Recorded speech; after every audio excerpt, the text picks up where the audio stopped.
Hey everybody, it's Ryan again, and I wanted to share with you not a wax, but a polish that I've used for years, and I was using it recently, actually today, on a small project on this black car. And if you've ever owned a black car, it is a pain. It is a pain to keep clean.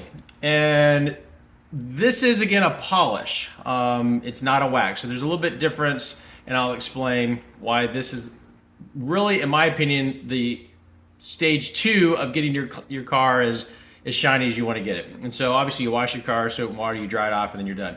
And a lot of times, especially on how fast you dry or wherever the temperature outside, the car's gonna have water spots or anything else that you really can't really get off, at least from my experience, with your typical sponge and car shampoo. Well, what I do, this is just my own personal thing, do as you wish, is I will use this product and I'll go on the whole car, and I always do it inside. I do not do it outside. I don't want to do this in the sun, in my opinion. And this will really buff out. Now it says right here, no buffing, no rubbing. I don't know about all that. Maybe it's just me. The way I personally use this is, yes, I use a microfiber towel that does not come with this. This is all you get.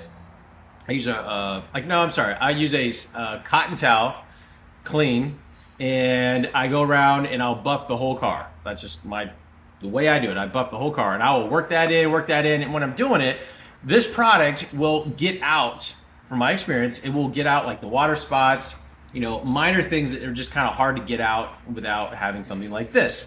I actually was changing out the emblems on my car today and noticed that there were some spots where the old emblem, I could not get it out just by cleaning and scrubbing and all that stuff with not scrubbing, but you know what I'm saying. Could not get out these markings of where the it was actually like right here. There was some spots that I couldn't get out. Put this on, within seconds, buffed it right out. And so if you need a product that you're trying to get water spots or any kind of minor things that you really just can't get out of the clear coat, this will do it. It doesn't have any like abrasive stuff in it, to my knowledge. It hasn't scratched the paint. It doesn't use swirl marks or anything like that. And then what I typically do is after that is that I'll wax it with a different product that is just a wax. So, but this will definitely keep your, it'll bring the shine, if you will, out of the imperfections that might be in your clear coat, from my experience. Hopefully that helps. Thanks.